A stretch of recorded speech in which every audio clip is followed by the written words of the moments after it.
4 steps to dealing with any objection. Would you like to just be equipped to use an objection to your benefits?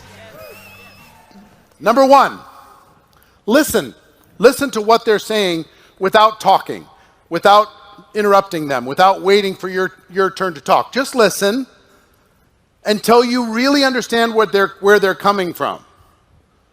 Listen to what's going on. Listen to the inflection of how they're saying it. Listen until you fully understand. You might have to ask a few follow-up questions to fully understand what it is that there is the issue. Listen. Number 2, relate. Relate to that person.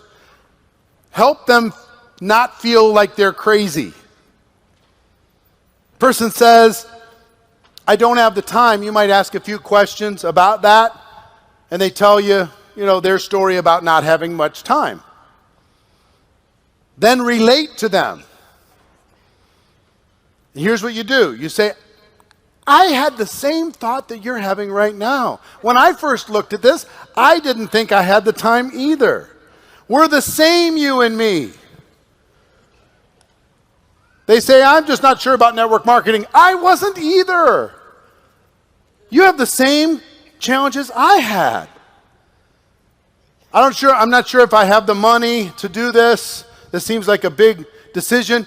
Me too. This was a big decision for me. Even though I was making enough to make a living, everybody thought I was okay. I still didn't have very much at the end of the month, and this was scary as far as an investment. I didn't want to be a loser and whatever. Whatever it happens to be, relate to them so they feel we're the same, you and me. Okay, listen, relate. 3rd is to tell stories, yours or others. Tell stories. Somebody says, I don't have the money. Don't say, yes, you do. You can figure this out.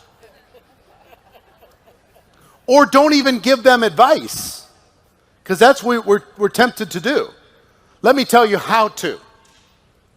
And now it's a talking down to them, subservient type of a situation. Here's a better way to do it. Tell a story, your story if it's appropriate to you. Somebody says, I don't have the money. Say, I totally understand. We're the same, you and me. When I first looked at this, I barely had enough to keep the wolves away from the door.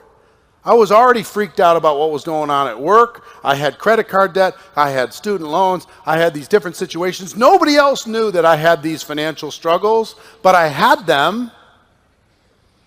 And when I looked at the $1,000 it was going to take for me to be a part of this, it scared me a little bit, and I wondered if it was a worthwhile investment to add to the stress that I already had in my life. But let me tell you what I realized. So I just knew that for things to change, I had to change. I had to look at things different. I had to decide to invest in me instead of investing my time and my life in others. So I made the decision to get creative and resourceful, and I found the $1,000, even though it scared me a little bit. And you know what that $1,000 turned into for me? It was a symbol of my commitment to change my life. I decided that I was going to make that change, and I could do it, and I just had to say no to a few things and say yes to my future. So that's my story. Now, I didn't say one thing about them. I said it all about me. And then it's just a quick step number 4. If I would you. If I could show you how I got creative to figure out the $1,000, even though it scared me at first, and it was the best decision I ever made, if I showed you how I did that, the decisions I made and the lessons I learned, if I could show you that, would you be willing at least to take a look at it? Understand what I did? The answer is almost always, 99% of the time, it's going to be sure, show me. You could do the same thing with time. I don't have to have the time. Me either. I was freaking out about time. I had work pressure. I had home pressure. I didn't have any time for myself. The kids were pulling at me.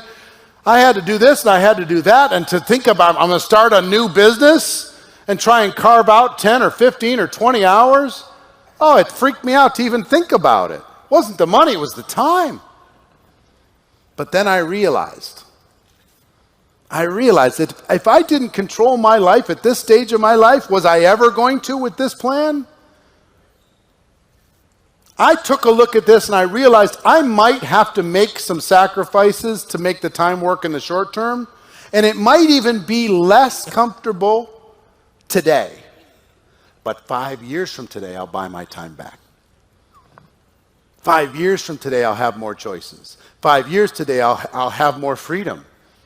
Because if I don't have time now, if I keep doing what I've been doing, I'm never going to have time. So time's our freedom, right? I want to be able to enjoy that. So if I could show you how I got creative to figure out the time and why it was worth it for me, would you be willing to take the next step with me? Yeah, sure.